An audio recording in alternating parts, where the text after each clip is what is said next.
Welcome to Divabetic's World Menopause Day program, featuring a panel discussion on menopause and diabetes. Menopause is not discussed enough, in my opinion, and it's not a punchline. It's not a joke. You always hear women undergoing this change of life, and people like talking about it in this almost funny kind of offhanded way about hot flashes. And I mean, it's an essential to a culture that we learn to understand and to honor menopause and not make fun of it. And it's not something that should be in the dark shadows. We should bring this forward, like diabetes has been in the dark shadows, and everyone is quote unquote ashamed of it.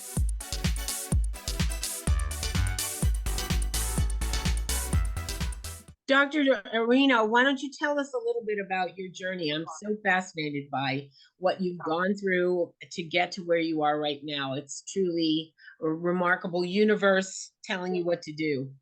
Thank you. Thank you so much for having me on this panel. So yeah, my ride, I definitely went the initial traditional medical model approach and was a traditional OBGYN and loved what I did, loved taking care of women in all phases of their life, delivering babies and doing surgery and all of that. There was definitely a paucity of education around women care and menopausal care in my training and traditional training. It was really all about pregnancy, having the baby, doing the surgeries, not really taking care of women, after that, and then through menopause. So you sort of leave training without that experience and kind of get it along the way. So I was out there practicing, sort of learning as you go, okay? Aging with my patients as well, going through perimenopause.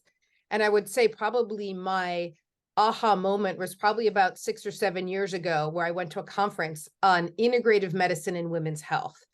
What the heck is that, right? Integrative medicine means we're looking at a multimodality approach to taking care of women, right? We're traditionally trained, what are your symptoms? Here's your diagnosis. Here's your pill for your ill. Oh, yeah. So that's just how we're trained. And this conference opened up my eyes to there's so many more tools in the toolbox to help, our bodies, to help my patients, to help my sisters, to help my mother as I was going through this, and how all of our body systems talk to each other. Again, we're sort of trained traditionally in silos. You see your primary care, you see your endocrinologist, you see your gastroenterologist, you see your cardiologist. Nobody, oftentimes they're not talking to each other, but our whole body systems are talking to each other. So in that aha moment, I said, okay, I need more tools in the toolbox. And I went back and I got further education in sort of a more integrative and what's called functional medicine approach, getting to root cause. And in this whole trajectory too, as I was aging and dealing with patients more and more, I felt like there was such a lack of conversation about aging and perimenopause and menopause and hormones. And so I really took a deeper dive into that and created a practice where I could really spend more time with women talking about that. In the traditional medical model, you're tasked with appointments, double booked every 15 minutes, seeing 30 plus people a day, and you don't really get the opportunity to have those conversations. So I took a big leap out of that traditional model and created a practice where I can spend more time with women. I do have to honor traditional medicine.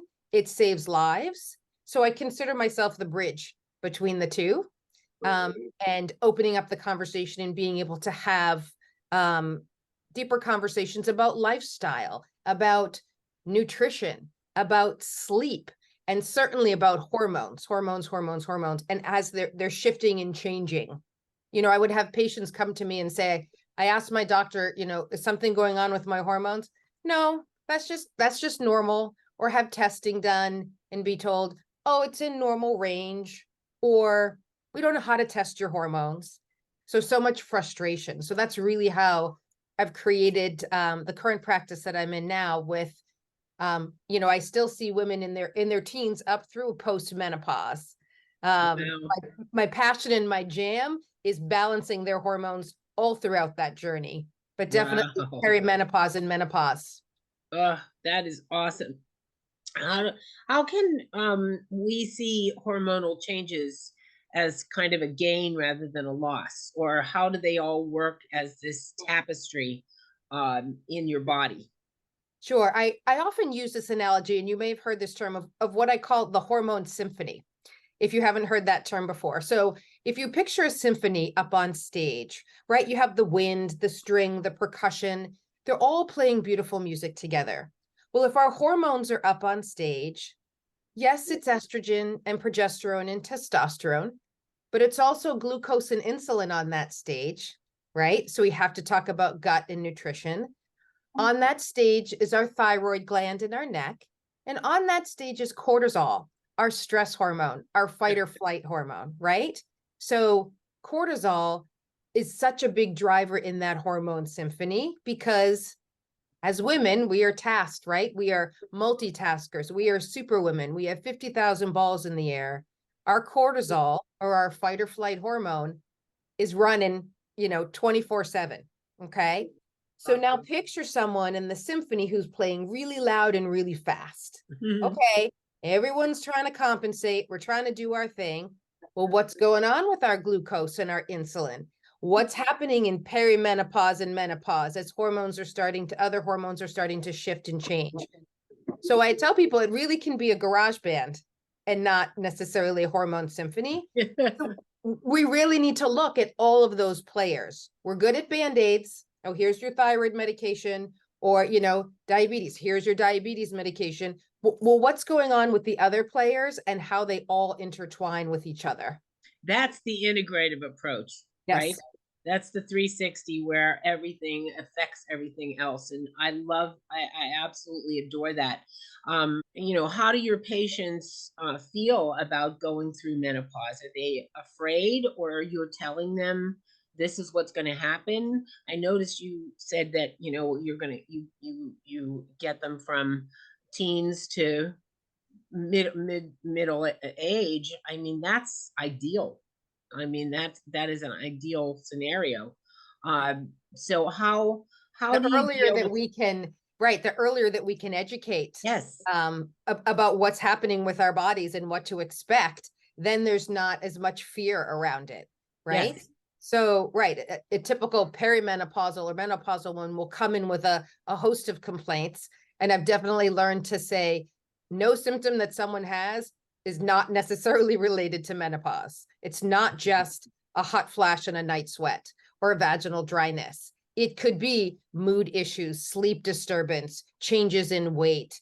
It's endless, right? Rashes, skin changes. Again, so much is happening that I've learned to say, okay, could that be perimenopause or menopause? Absolutely. So starting off that conversation, what's going on with them? What are their symptoms? And again, the timeline of it. And the other thing that's really important is what other things are happening in your life at this time? What other stressors? Because we can have a hot flash or a night sweat, but it doesn't always mean that it's our estrogen. It could be our cortisol. It could be other things. So really getting a whole picture of what's going on. Are you sleeping? Are you not sleeping? Right? All of these sorts of things. right. What's your alcohol intake? Because alcohol disturbs our sleep, makes us have hot flashes, all those sorts of things. So I really try to get a whole picture. I ask a lot of questions. Divabetic. It's all about attitude.